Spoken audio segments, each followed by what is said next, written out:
Hi hello friends, welcome back to my channel. ಒಲ್ಲದ ಬಂದ ಭಾಗ 60. ಅವಳ ಹೃದಯದ ಬಡಿತ ಅವನಿಗೆ ಕೇಳಿಸುವಷ್ಟು ವೇಗವಾಗಿತ್ತು. ಆ ನೀಲಿ ಬಣ್ಣದ ಫೈಲ್ ಅವರಿಬ್ಬರ ನಡುವೆ ಒಂದು ಸಣ್ಣ ತಡೆಯಾಗಿತ್ತು. ಅಥರ್ವ, ಈಗ ಹೇಳು ನಕ್ಷತ್ರ.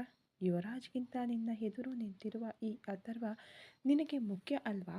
ನೀನು ಸರ್ ಅಂತ ಹೇಳಿದಾಗಲೆಲ್ಲ ನಿನಗೂ ನನಗೂ ಮಧ್ಯೆ ಒಂದು ದೊಡ್ಡ ಗೋಡೆ ಕಟ್ಟಿದ ಹಾಗೆ ನನಗನ್ನಿಸುತ್ತೆ.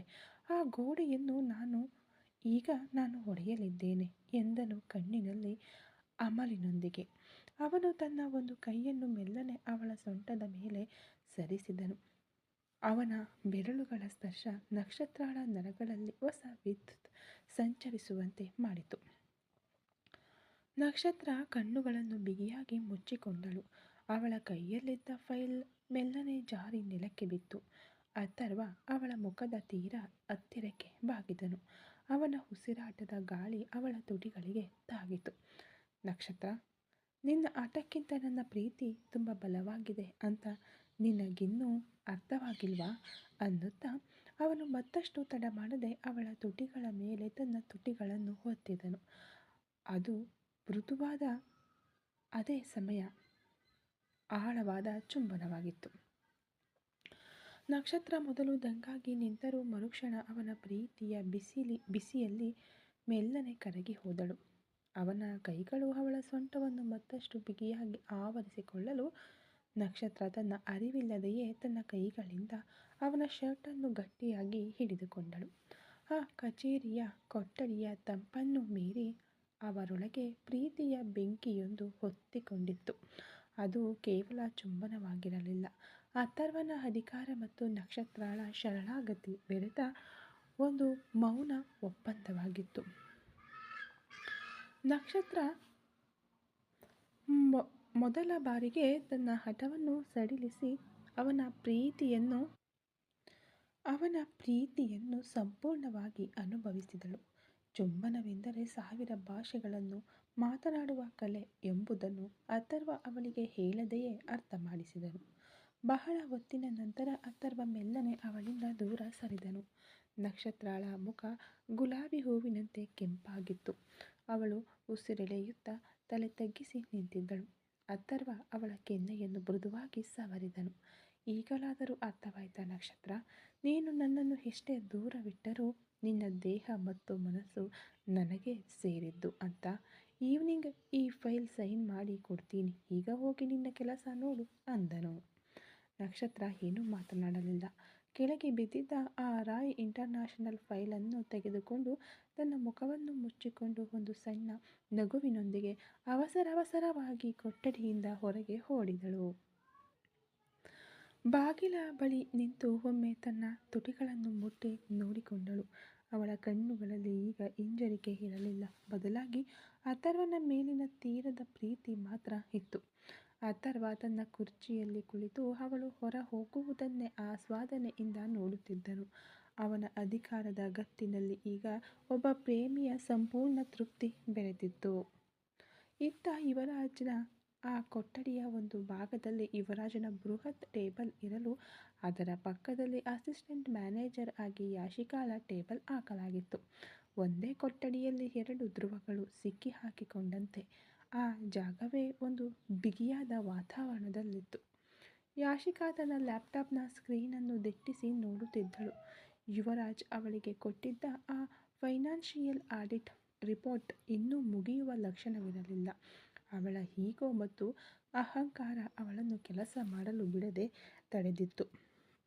ಯುವರಾಜ್ ತನ್ನ ಗಡಿಯಾರವನ್ನು ನೋಡಿಬಿಟ್ಟು ಪೆನ್ನನ್ನು ಟೇಬಲ್ ಮೇಲೆ ಜೋರಾಗಿ ಇಟ್ಟನು. ಮಿಸ್ ಯಾಶಿಕಾ, ನಾನು ಆ ರಿಪೋರ್ಟ್ ಕೇಳಿ ಈಗ 1 ಗಂಟೆ ಹೆಚ್ಚಾಯಿತು. ನನ್ನ ತಾಳ್ಮೆಗೂ ಒಂದು ಮಿತಿ ಇದೆ. ನೀವು ಇಲ್ಲಿ ಕೆಲಸ ಮಾಡಲು ಬಂದಿದ್ದೀರಾ ಅಥವಾ ನಿಮ್ಮ ಉಗುರಿಗೆ ಬಣ್ಣ ಹಚ್ಚಿಕೊಂಡು ಕನಸು ಕಾಣಲು ಬಂದಿದ್ದೀರಾ ಎಂದು ವಿಡಂಬನೆಯಿಂದ ಕೇಳಿದನು. ಯಾಶಿಕಾ ಆಕ್ರೋಶದಿಂದ ಎದ್ದು ನಿಂತಳು. ಅವಳ ಕಣ್ಣುಗಳು ಕೋಪದಿಂದ ಕೆಂಪಾಗಿದ್ದವು. ಯುವರಾಜ್, ನಿಮ್ಮ ಮಿತಿಯಲ್ಲಿರಿ. ನಾನು ಯಾರು ಅಂತ ನಿಮಗೆ ಗೊತ್ತಲ್ಲ. ಅಥರ್ವ ಮಾವನ ಸ್ವಂತ ಸೋದರ ಮಾವನ ಮಗಳು ನಾನು. ಈ ವರ್ಮಾ ಕುಟುಂಬದ ವಾರಸುದಾರೆ. ಒಬ್ಬ ಸಾಧಾರಣ ಮ್ಯಾನೇಜರ್ ನೀವು. ನನ್ನನ್ನು ಹೀಗೆ ಬೆದರಿಸಲು ನಿಮಗೆ ಏನು ಯೋಗ್ಯತೆ ಇದೆ ಅಂದಳು. ಯುವರಾಜ್ ಮೆಲ್ಲನೆ ತನ್ನ ಕುರ್ಚಿಯಿಂದ ಎದ್ದು ಅವಳತ್ತ ನಡೆದನು.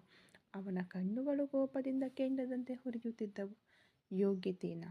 ಈ ಸೀಟಿನಲ್ಲಿ ಕೂತು ಕಂಪನಿಯ ಓಸಿ ಸಂಬಳ ತಗೊಂಡು ಒಂದು ಕೆಲಸವನ್ನು ಸರಿಯಾಗಿ ಮಾಡಲು ಬಾರದೆ ಅಹಂಕಾರ ತೋರಿಸುವ ನಿನಗೆ ಯೋಗ್ಯತೆಯ ಬಗ್ಗೆ ಮಾತನಾಡಲು ಏನು ಹಕ್ಕಿದೆ?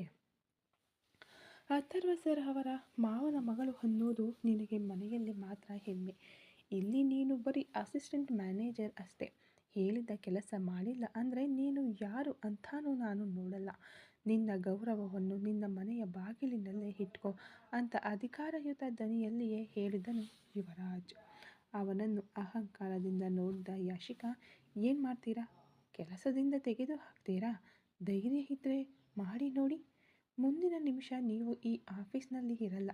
ನೀವು ಒಬ್ಬ ಸಾಧಾರಣ ವ್ಯಕ್ತಿ. ನಿಮಗೂ ನಮ್ಮ ಗೌರವಕ್ಕೂ ಏಣಿ ಹಾಕಿದ್ರೂ ಎಟಕಲ್ಲ. ನೀವೊಬ್ಬ ಹೆಣ್ಣು ಬಾಕ, ನಕ್ಷತ್ರಾಳನ್ನು ತಪ್ಪಾಗಿ ನೋಡಿದ ವ್ಯಕ್ತಿ ತಾನೇ ನೀವು. ಅವಳಿಗಾಗಿಯೇ ತಾನೇ ಇಲ್ಲಿ ಕೆಲಸಕ್ಕೆ ಬಂದಿರೋದು. ನಿಮ್ಮ ಯೋಗ್ಯತೆ ನನಗೆ ಗೊತ್ತು ಅಂದಳು. ಯಾಶಿಕಾ ವೈಯಕ್ತಿಕವಾಗಿ ನಿಂದಿಸಿದ್ದು ಯುವರಾಜನ ತಾಳ್ಮೆಯನ್ನು ಸಂಪೂರ್ಣವಾಗಿ ಪರೀಕ್ಷಿಸಿತು. ಅವನ ದವಡೆಯ ನರಗಳು ಉಬ್ಬಿದವು. ಅವನ ವ್ಯಕ್ತಿತ್ವ ಈಗ ಒಂದು ಬಂಧಿತ ಸಿಂಹ ಗರ್ಜಿಸಿದಂತೆ ಹೊರಹೊಮ್ಮಿತು. ಯುವರಾಜ್ ಮಿಂಚಿನ ವೇಗದಲ್ಲಿ ಅವಳ ಹತ್ತಿರ ಹೋದನು. ಯಾಶಿಕಾ ಹಿಂದೆ ಸರಿಯುವ ಮುನ್ನವೇ ಯುವರಾಜ್ ತನ್ನ ಕೈಯಿಂದ ಅವಳ ಉದ್ದನೆಯ ಕೂದಲನ್ನು ಹಿಡಿದು ಹಿಂದಕ್ಕೆ ಎಳೆದನು. ಬಿಡಿ ಯುವರಾಜ್, ಏನು ಮಾಡ್ತಾ ಇದ್ದೀರಾ? ಕೈ ತೆಗೆಯಿರಿ ಎಂದು ಯಾಶಿಕಾ ನೋವಿನಿಂದ ಕಿರುಚಿದಳು. ಯುವರಾಜ್ ಅವಳ ಮುಖದ ತೀರಾ ಹತ್ತಿರಕ್ಕೆ ಬಾಗಿದನು. ಅವನ ಕಣ್ಣುಗಳು ಕೆಂಪಾಗಿ ಆವೇಶದಿಂದ ಹೊಳೆಯುತ್ತಿದ್ದವು. ನೀನು ತುಂಬ ಹಾರಾಡ್ತಾ ಇದ್ದೀಯ ಯಾಶಿಕಾ. ನಿನ್ನ ಅಹಂಕಾರವನ್ನು ಹೇಗೆ ಅಡಗಿಸಬೇಕು ಅಂತ ನನಗೆ ಚೆನ್ನಾಗಿ ಗೊತ್ತು. ನೀನು ಆಡುವ ಪ್ರತಿಯೊಂದು ಮಾತಿಗೂ ತಕ್ಕ ಶಾಸ್ತಿಯಾಗುತ್ತದೆ ಅಂತ ಅರ್ಥ ಮಾಡಿಸ್ತೀನಿ ಎಂದು ಅಧಿಕಾರದಿಂದ ಹೇಳಿದನು. ಅವಳ ಕೂದಲನ್ನು ಹಿಡಿದಿದ್ದ ಹಿಡಿತವನ್ನು ಬಿಡದೆ ತನ್ನ ಕೋಪದ ಪರಾಕಾಷ್ಠೆಯಾಗಿ ಯಾಶಿಕಾಳ ತುಟಿಗಳ ಮೇಲೆ ತನ್ನ ತುಟಿಗಳನ್ನು ಒತ್ತಿ ಚುಂಬಿಸಿದನು. ಅದು ಪ್ರೀತಿಯಿಂದ ಹುಟ್ಟಿದ ಚುಂಬನವಾಗಿರಲಿಲ್ಲ. ಅವಳ ಬಾಯಿಯನ್ನು ತಾತ್ಕಾಲಿಕವಾಗಿ ಮುಚ್ಚಿಸಲು ಮಾಡಿದ ಒಂದು ಆಕ್ರೋಶದ ದಾಳಿ. ಅವನ ಆ ಒರಟುತನದ ವರ್ತನೆ ಯಾಶಿಕಾಳನ್ನು ಸ್ತಬ್ಧಗೊಳಿಸಿತು. ಯಾಶಿಕಾ ಆಘಾತದಲ್ಲಿ ಕಣ್ಣುಗಳನ್ನು ಅಗಲಿಸಿ ಮರಗಟ್ಟಿ ಹೋದಳು. ಅವಳ ಕೈಗಳು ಗಾಳಿಯಲ್ಲಿ ಒದ್ದಾಡಿದವು. ವರ್ಮಾ ಮನೆಯ ವಾರಸುದಾರೆ ಎಂಬ ಅಹಂಕಾರ, ಅವಳ ಅಹಂಕಾರ ಯುವರಾಜನ ಈ ಅನಿರೀಕ್ಷಿತ ದಾಳಿಯಲ್ಲಿ ಪುಡಿಯಾಗಿ ಹೋಯಿತು. ಅವಳ ಹೃದಯದ ಬಡಿತ ಭಯ ಮತ್ತು ಆಶ್ಚರ್ಯದಿಂದ ಅಸ್ತವ್ಯಸ್ತವಾಗಿ ಬಡಿದುಕೊಂಡಿತು. ಕೆಲವು ಕ್ಷಣಗಳ ನಂತರ ಯುವರಾಜ್ ಅವಳನ್ನು ಒಮ್ಮೆಲೆ ದೂಡಿಬಿಟ್ಟನು. ಯಾಶಿಕಾ ತಡಬಡಾಯಿಸಿ ತನ್ನ ಟೇಬಲ್ ಮೇಲೆ ಬಿದ್ದಳು. ಅವಳ ತುಟಿಗಳು ಆಘಾತದಿಂದ ಅದುರುತ್ತಿದ್ದವು. ಮುಖ ರಕ್ತದಂತೆ ಕೆಂಪಾಗಿತ್ತು. ಯುವರಾಜ್ ಉಸಿರೆಳೆಯುತ್ತಾ ಅವಳನ್ನು ನೋಡಿ ಬೆರಳು ತೋರಿ ಎಚ್ಚರಿಸಿದನು. ಇದು ನಿನ್ನ ಅಹಂಕಾರಕ್ಕಿರುವ ಶಿಕ್ಷೆ ಯಾಶಿಕಾ.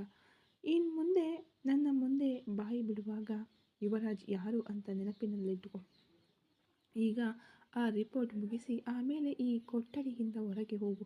ಇಲ್ಲ ಅಂದರೆ ಇದಕ್ಕಿಂತ ಕೆಟ್ಟ ಪರಿಣಾಮಗಳನ್ನು ಎದುರಿಸಬೇಕಾಗುತ್ತೆ ಅನ್ನುತ್ತಾ ಯುವರಾಜ್ ಮತ್ತೆ ತನ್ನ ಕುರ್ಚಿಗೆ ಹೋಗಿ ಅತ್ಯಂತ ಸಾಧಾರಣವಾಗಿ ಕೆಲಸವನ್ನು ನೋಡತೊಡಗಿದನು.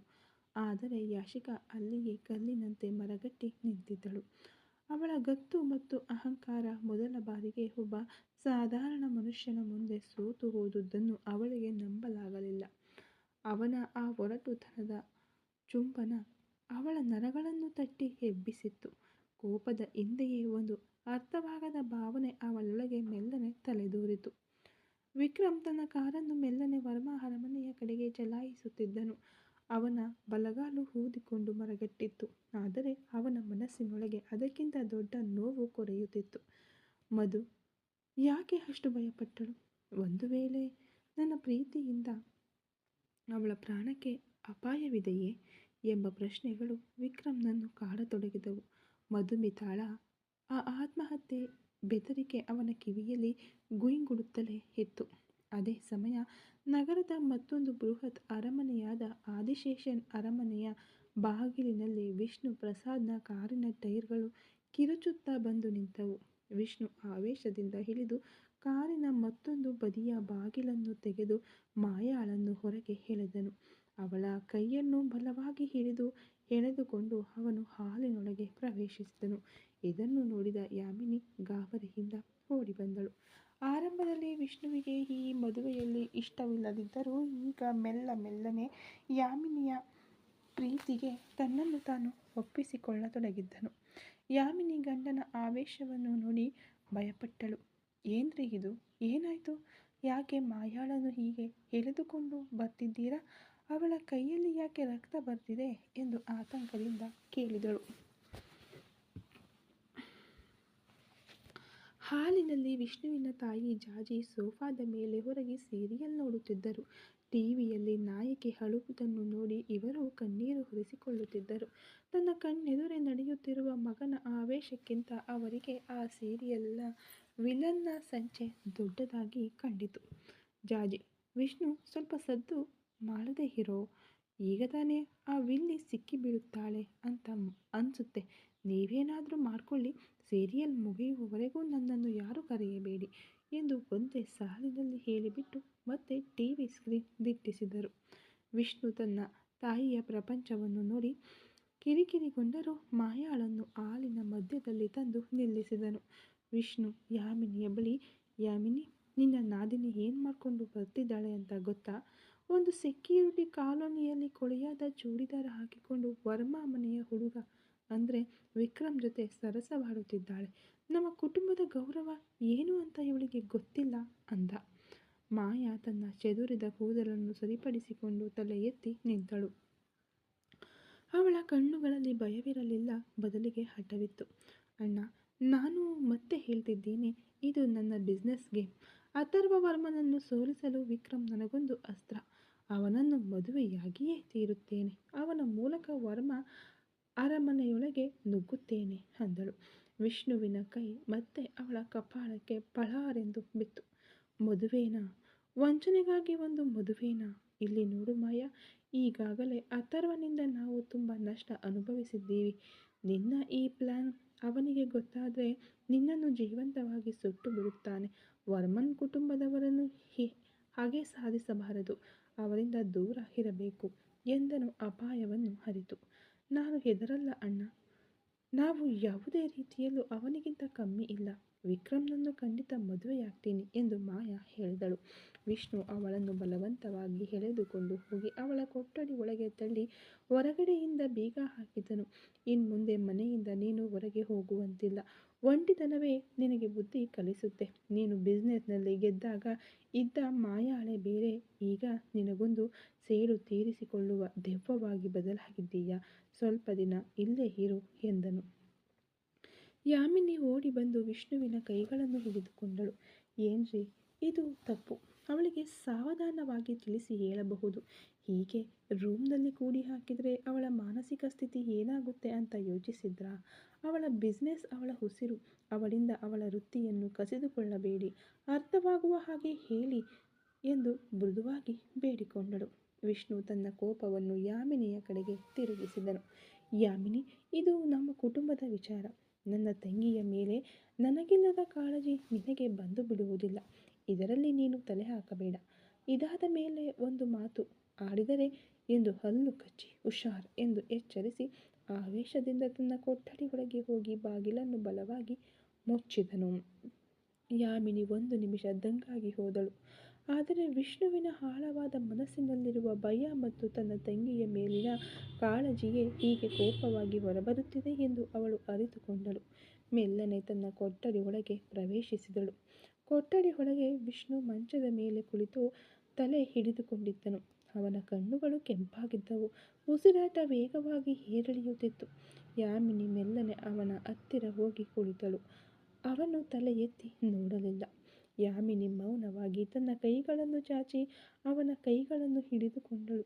ವಿಷ್ಣು ಮೊದಲು ಕೈಗಳನ್ನು ತೆಗೆದುಕೊಳ್ಳಲು ಯತ್ನಿಸಿದನು. ಆದರೆ ಯಾಮಿನಿಯ ಆ ಮೃದುವಾದ ಸ್ಪರ್ಶ ಮತ್ತು ಪ್ರೀತಿಯ ನೋಟ ಅವನನ್ನು ತಡೆಯಿತು. ಅವಳ ಕೈಗಳ ಬೆಚ್ಚಗಿನ ಸ್ಪರ್ಶ ಅವನ ಆವೇಶವನ್ನು ಮೆಲ್ಲನೆ ಕಡಿಮೆ ಮಾಡತೊಡಗಿತು. ಆ ಕೊಠಡಿಯ ಮೌನದಲ್ಲಿ ವಿಷ್ಣುವಿನ ಹೃದಯ ಬಡಿತ ಯಾಮಿನಿಗೆ ಅರ್ಥವಾಗತೊಡಗಿತು. ಆದಿಶೇಷನ್ ಬಂಗಲೆಯ ಆ ಬೃಹತ್ ಕೋಣೆಯಲ್ಲಿ ಮೌನ ಆವರಿಸಿತ್ತು. ವಿಷ್ಣುಪ್ರಸಾದ್ನ ಕೋಪ ಇನ್ನೂ ಶಮನವಾಗಿರಲಿಲ್ಲವಾದರೂ ಯಾಮಿನಿಯ ಆ ಮೃದುವಾದ ಸ್ಪರ್ಶ ಅವರನ್ನು ಸ್ವಲ್ಪ ಮಟ್ಟಿಗೆ ಸಮಾಧಾನಪಡಿಸಿತು. ಆದರೆ ಪಕ್ಕದ ಕೋಣೆಯಲ್ಲಿ ಬಂದಿಯಾಗಿದ್ದ ಮಾಯಾಳ ಸ್ಥಿತಿ ಸಂಪೂರ್ಣವಾಗಿ ಭಿನ್ನವಾಗಿತ್ತು. ಕೋಣೆಯೊಳಗೆ ತಳ್ಳಲ್ಪಟ್ಟ ಮಾಯಾ ಬಾಗಿಲು ಹೊರಗಿನಿಂದ ಲಾಕ್ ಆದ ಶಬ್ದ ಕೇಳಿದೊಡನೆ ಕಲ್ಲಿನ ಮೂರ್ತಿಯಂತೆ ನಿಂತಳು. ವಿಷ್ಣು ಹೊಡೆದಿದ್ದರಿಂದ ಅವಳ ಕೆನ್ನೆ ಕೆಂಪಾಗಿ ಊದಿಕೊಂಡಿತ್ತು. ಆದರೆ ಆ ದೈಹಿಕ ನೋವಿಗಿಂತ ಅವಳ ಒಳಗಡೆ ಉರಿಯುತ್ತಿದ್ದ ಭಾವನೆಗಳ ವೇಗ ತುಂಬ ಹೆಚ್ಚಾಗಿತ್ತು. ಅವಳು ನಿಧಾನವಾಗಿ ತನ್ನ ಸ್ಥಾನದ ಕೋಣೆಯೊಳಗೆ ಪ್ರವೇಶಿಸಿದಳು. ಅಲ್ಲಿದ್ದ ದೊಡ್ಡ ಕನ್ನಡಿಯಲ್ಲಿ ತನ್ನ ಪ್ರತಿಬಿಂಬವನ್ನು ನೋಡಿಕೊಂಡಳು.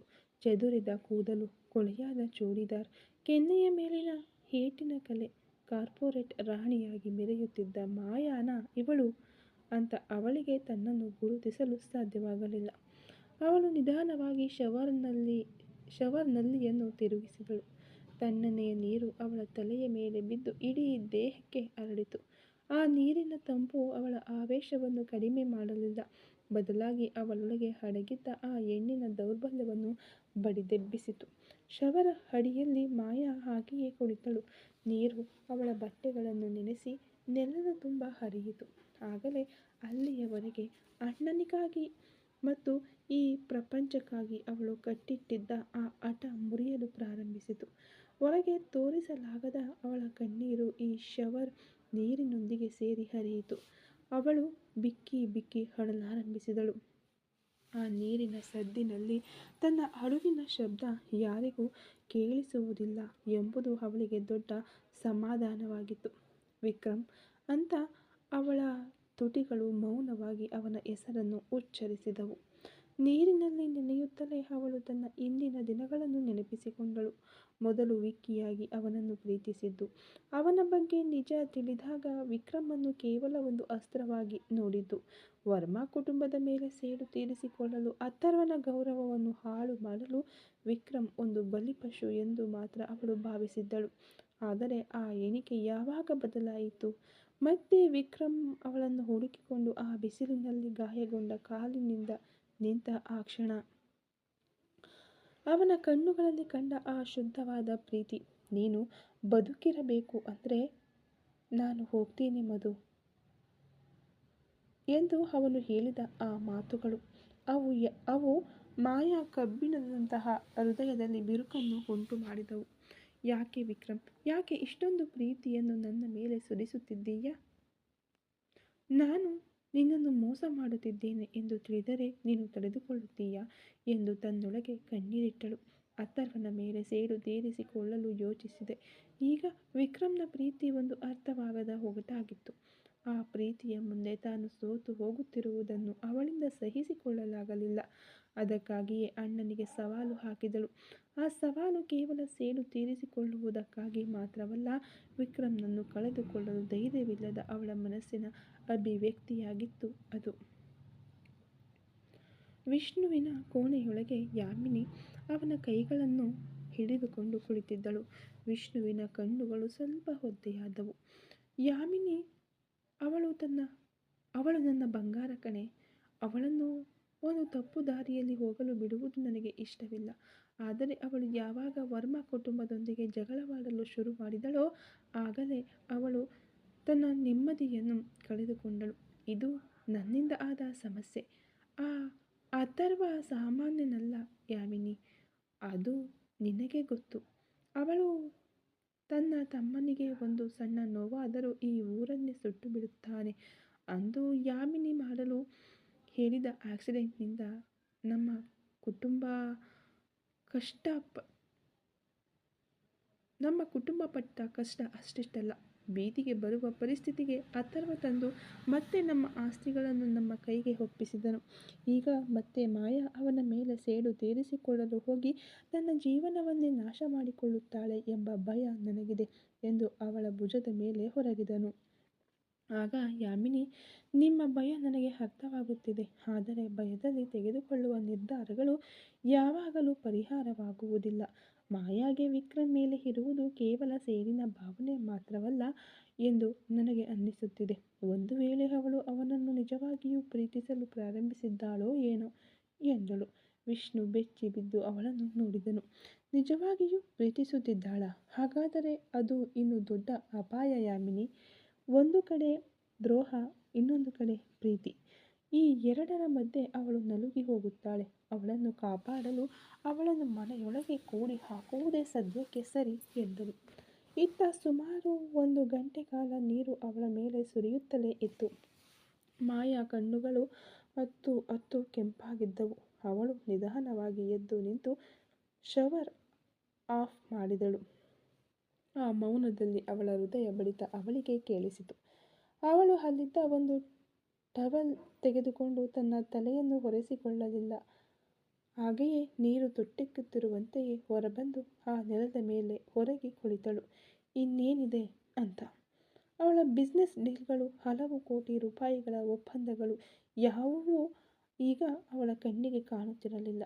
ವಿಕ್ರಮ್ನ ಆ ತಡಕಾಡುವ ಮುಖ ಮಾತ್ರ ಅವಳ ಮನಸ್ಸಿನಲ್ಲಿ ನಿಂತಿತ್ತು. ವಿಕ್ರಮ್, ನಾನು ನಿನಗೆ ಮೋಸ ಮಾಡಿಲ್ಲ. ಈ ಪ್ರಪಂಚ ನನ್ನನ್ನು ಒಬ್ಬ ವಂಚಕಿಯಾಗಿ ನೋಡಿದರೂ ನಿನ್ನ ಹತ್ತಿರ ನಾನು ತೋರಿಸಿದ ಆ ಮಧುಮಿತಾಳ ವೇಷದ ಹಿಂದೆ ಒಂದು ನಿಜವಾದ ಪ್ರೀತಿ ಅಡಗಿದೆ. ನನ್ನ ಅಣ್ಣ ನನ್ನನ್ನು ಎಷ್ಟೇ ತಡೆದರೂ ನಾನು ನಿನ್ನ ಬಳಿ ಬರುತ್ತೇನೆ. ಆದರೆ ಮಧುಮಿತಾಳಾಗಿ ಅಲ್ಲ, ಮಾಯಾ ಆಗಿ. ನಿನ್ನನ್ನು ಮದುವೆಯಾಗಿ ವರ್ಮಾ ಬಂಗಲೆಯ ಅಧಿಕಾರವನ್ನು ನನ್ನ ಕೈಗೆ ತರುತ್ತೇನೆ.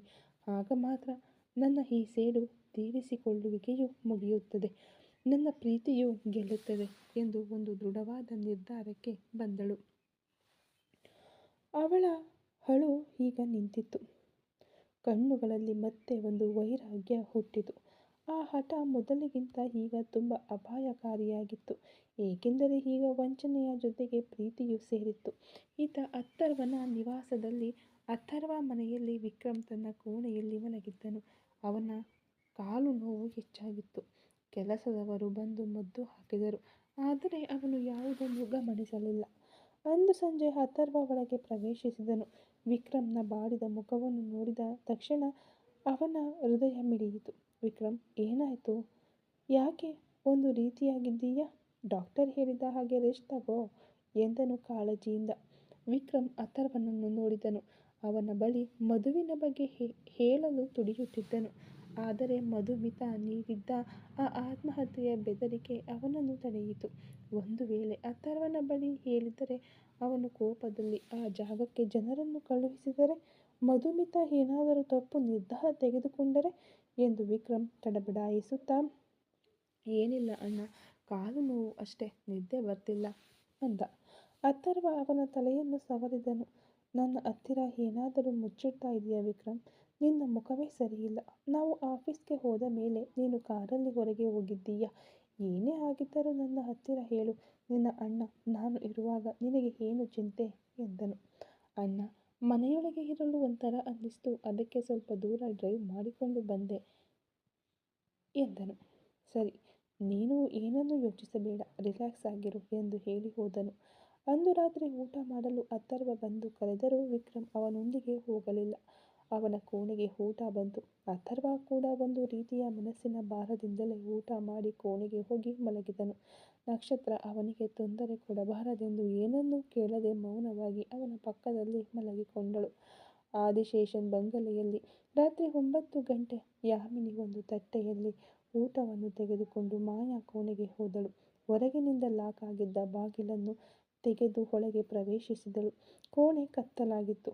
ಮಾಯಾ ಒದ್ದೆ ಬಟ್ಟೆಗಳೊಂದಿಗೆ ಕಿಟಕಿಯ ಬಳಿ ಕುಳಿತಿದ್ದಳು. ಕಿಟಕಿಯ ಮೂಲಕ ಬರುತ್ತಿದ್ದ ಬೆಳದಿಂಗಳು ಅವಳ ಬೆಳ್ಳಗಾದ ಮುಖದ ಮೇಲೆ ಬಿತ್ತು. ಯಾಮಿನಿ ಮೃದುವಾಗಿ, ಮಾಯಾ ಹೇಳು, ಹೀಗೆ ಒದ್ದೆ ಬಟ್ಟೆಯಲ್ಲಿ ಮಲಗಿದ್ದೀಯಾ? ಹೀಗೆಯೇ ಇದ್ದರೆ ಆರೋಗ್ಯ ಕೆಟ್ಟು ಹೋಗುತ್ತದೆ. ಡ್ರೆಸ್ ಚೇಂಜ್ ಮಾಡಿಕೊಂಡು ಬಂದು ಸ್ವಲ್ಪ ಊಟ ಮಾಡು ಎಂದಳು. ಮಾಯಾ ಉತ್ತರಿಸಲಿಲ್ಲ. ಯಾಮಿನಿ ಅವಳ ಹತ್ತಿರ ಹೋಗಿ ಅವಳ ಭುಜವನ್ನು ಮುಟ್ಟಿದಳು. ಮಾಯಾ ದೇಹ ಬೆಂಕಿಯಂತೆ ಸುಡುತ್ತಿತ್ತು. ಅವಳಿಗೆ ತೀವ್ರ ಜ್ವರ ಬಂದಿತ್ತು. ಯಾಮಿನಿ ಆತಂಕದಿಂದ, ಅಯ್ಯೋ ಮಾಯಾ, ನಿನಗೆ ಜ್ವರ ಬಂದಿದೆ, ಯಾಕೆ ಹೀಗೆ ಮಾಡಿಕೊಳ್ತಾ ಇದ್ದೀಯಾ? ವಿಷ್ಣುವನ್ನು ನಾನು ಈಗಲೇ ಕರೆಯುತ್ತೇನೆ ಎಂದು ಹೇಳಲು ಪ್ರಯತ್ನಿಸಿದಳು. ಮಾಯಾ ಯಾಮಿನಿಯ ಕೈಯನ್ನು ಬಿಗಿಯಾಗಿ ಹಿಡಿದುಕೊಂಡಳು. ಬೇಡ ಅತ್ತಿಗೆ, ಅಣ್ಣನನ್ನು ಈಗ ಕರೆಯಬೇಡಿ. ಅವರಿಂದ ನನಗೆ ಔಷಧಿ ಕೊಡಲು ಸಾಧ್ಯ, ಆದರೆ ನನ್ನ ಮನಸ್ಸಿಗೆ ಬೇಕಾದ ಸಮಾಧಾನವನ್ನು ಕೊಡಲು ಸಾಧ್ಯವಿಲ್ಲ. ನನಗೆ ಬೇಕಾಗಿರುವುದು ಕೇವಲ ವಿಕ್ರಮ್ ಮಾತ್ರ. ಅವನನ್ನು ನೋಡದೆ ನನ್ನ ಜ್ವರ ಕಡಿಮೆಯಾಗುವುದಿಲ್ಲ ಎಂದಳು ಒರಟಾದ ದನಿಯಲ್ಲಿ. ಯಾಮಿನಿ ಒಂದು ನಿಮಿಷ ದಂಗಾಗಿ ಹೋದಳು. ಮಾಯಾಳ ಈ ಆಳವಾದ ಪ್ರೀತಿ ಅವಳಿಗೆ ಒಂದು ದೊಡ್ಡ ಭಯವನ್ನು ತಂದಿತು. ಅಲ್ಲಿ ವಿಕ್ರಮ್ ಆ ಊಟವನ್ನು ಮಾಡದೆ ಅಳುತ್ತಾ ತನ್ನ ಮುಂದೆ ನಿಂತಿದ್ದವಳ ಮುಖವನ್ನೇ ನೆನಪಿಸಿಕೊಳ್ಳುತ್ತಿದ್ದನು. ಮಧು, ನಿಜವಾಗಿಯೂ ನಿನಗೆ ನಾನು ಇಷ್ಟವಿಲ್ಲವೆಂದರೆ ನಿನ್ನನ್ನು ಬಿಟ್ಟು ನಾನು ದೂರ ಹೋಗುತ್ತೇನೆ. ನಿನ್ನನ್ನು ನಾನು ಒತ್ತಾಯ ಮಾಡುವುದೇ ಇಲ್ಲ. ಆದರೆ ನಿನ್ನ ಮನಸ್ಸು ಪೂರ್ತಿ ನಾನಿದ್ದೇನೆ. ಹಾಗೆ ಇರುವಾಗ ನನ್ನನ್ನು ಪ್ರೀತಿಸುವವಳನ್ನು ನಾನು ಹೇಗೆ ಒದ್ದಾಡಲು ಬಿಡಲಿ? ನಿನ್ನನ್ನು ನೀನೇ ಕಷ್ಟಪಡಿಸಿಕೊಳ್ತಾ ಇದ್ದೀಯ. ನನ್ನನ್ನು ಮರೆತು ಖಂಡಿತ ನೀನು ನೆಮ್ಮದಿಯಾಗಿರುವುದಿಲ್ಲ. ನನ್ನನ್ನು ಪ್ರೀತಿಸುತ್ತಿದ್ದೀಯಾ? ನಿನ್ನನ್ನು ಕೈಬಿಟ್ಟರೆ ನಾನು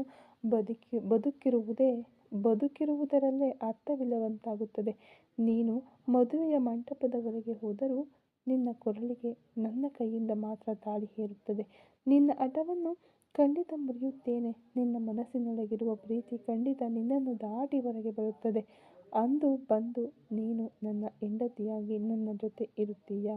ಇದು ಖಂಡಿತ ನಡೆಯುತ್ತದೆ ಎಂದು ಮನಸ್ಸಿನಿಂದಲೇ ಅವಳಿಗೆ ಸಮಾಧಾನ ಹೇಳುತ್ತಾ ಮಂಚದ ಮೇಲೆ ಹೊರಗಿದನು. ಈ ಕಥೆ ಇನ್ನು ಮುಂದುವರಿಯುತ್ತದೆ. Thank you so much.